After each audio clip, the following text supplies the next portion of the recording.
લીંબત વિસ્તારમાં માનવ તસ્કરીનો એક ગંભીર અને ચોંકાવનારો કિસ્સો પોલીસના હાથ લાગ્યો છે।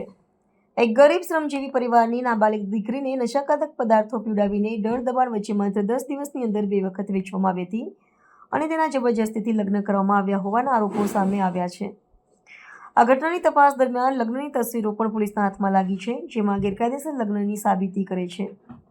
આ ગંભીર ઘટનાની જાણ થતાં જ લિંબાયત પોલીસ ચોંકી ઉઠી હતી અને તાત્કાલિક કાર્યવાહીમાં જોડાઈ હતી। પોલીસ ટીમે તપાસ હાથ ધરીને મુખ્ય 3 આરોપીઓને તેમજ ઘટનામાં સહભાગી એક પડોશી મહિલાની અટકાયત કરી છે। આરોપીઓ પાસેથી મળેલી માહિતીના આધારે પોલીસનું માનવું છે કે આ કિસ્સો માનવ તસ્કરીના મોટા રેકેટનો ભાગ હોઈ શકે છે।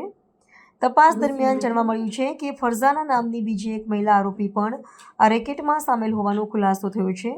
પોલીસ દ્વારા મહિલા માટે વોન્ટેડ નોટિસ જારી કરવામાં આવી છે અને તેની શોધી કાઢવાના પ્રયાસો શરૂ કરાયા છે। लिंबायत પોલીસ સ્ટેશનમાં વિસ્તારમાં રહેતી એક કિશોરીની માતાએ લિંબાયત પોસ્ટે ખાતે એક ફરિયાદ આપેલ છે કે પોતાની જે નાબાલિગ કિશોરી છે એને એની બાજુમાં રહેતા નૂરી શેખ, વસીમ શેખ અને ફરઝાના આ ત્રણેય લોકોએ એને લલચાવી ફોસલાવી અને એક લસકાણામાં રહેતા શોએબ સાથે નિકાહ કરાવેલ છે।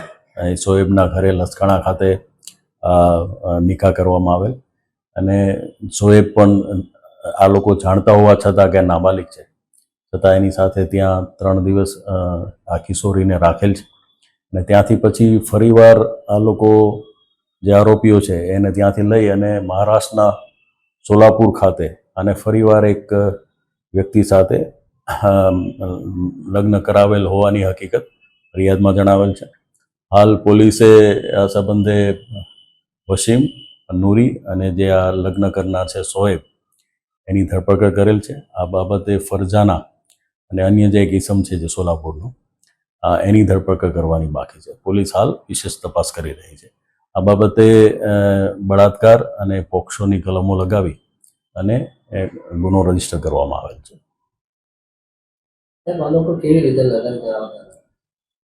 એ અહીંથી એને જે છોકરી છે એ કેટરિંગના કામ માટે અવારનવાર આ લોકો સાથે જતી હતી।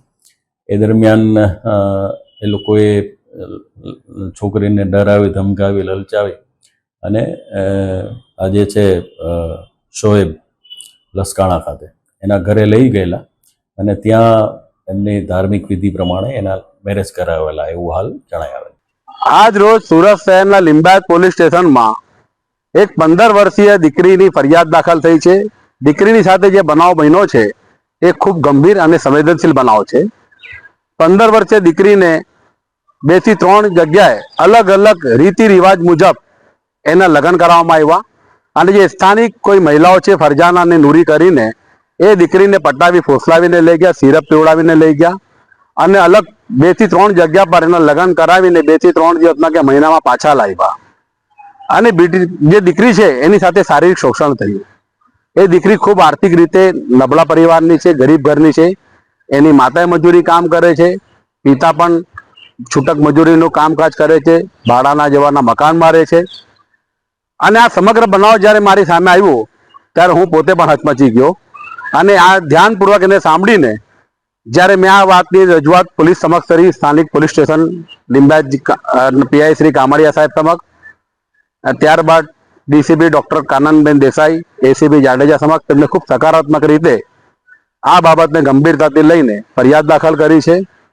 આ સમગ્ર બાબતમાં મારી પોલીસ તંત્રને એટલી જ અપીલ છે કે લિંબાયત વિસ્તાર એક ગરીબ શ્રમિક પરિવારોનો વિસ્તાર છે ને આવી રીતે જે મહિલાઓ છે જે કૃત્ય કરી રહી છે એ મહિલાઓની એક ચોક્કસ ટોળકી યા કોઈના ઇશારે યા કોઈ ઓર્ગેનાઇઝેશન યા કોઈ કટ્ટરવાદી સંગઠનના ઇશારે આવી રીતે ગરીબ ઘરની દીકરીઓને ટાર્ગેટ કરી રહી છે અને એમને અન્ય સ્થળે કે અન્ય જગ્યા પર બીજા, ત્રીજા, ચોથા વ્યક્તિઓ સાથે લગ્નો કરાવીને એના 2-3 દિવસ પછી લગ્નો તોડાવીને પૈસાનો વહીવટ કરી છે, રૂપિયાનો વહીવટ કરી રહી છે।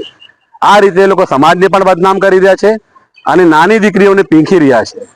મારી અપીલ એટલી જ છે કે આ જે કોઈ ચલાવનાર રેકેટ જે ચલાવી રહ્યા છે એમની સામે કડકમાં કડક અને દાખલારૂપ કાર્યવાહી થવી જોઈએ। કોઈ પણ ભોગે એમને બક્ષવા ન જોઈએ।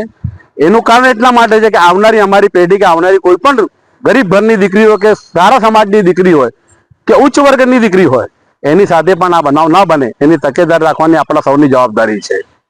સ્થાનિક સામાજિક આગેવાનો અને સંગઠનોને મારી અપીલ છે કે આ પીડિત દીકરી સાથે અને પીડિત પરિવાર સાથે મજબૂતીથી ઉભા રહે, એમને સમર્થન આપે, એમને સહકાર આપે અને આવી રીતે આ કૃત્યો જે એમને કરાવ્યો છે એ ટોળકીએ બીજી પણ જે દીકરીઓને ટાર્ગેટ કરી હોય એ દીકરીઓને સામે લાવીને પોલીસ સમક્ષ મૂકે કે જેના કારણે પોલીસ તપાસ વધુ મજબૂત રીતે થઈ શકે.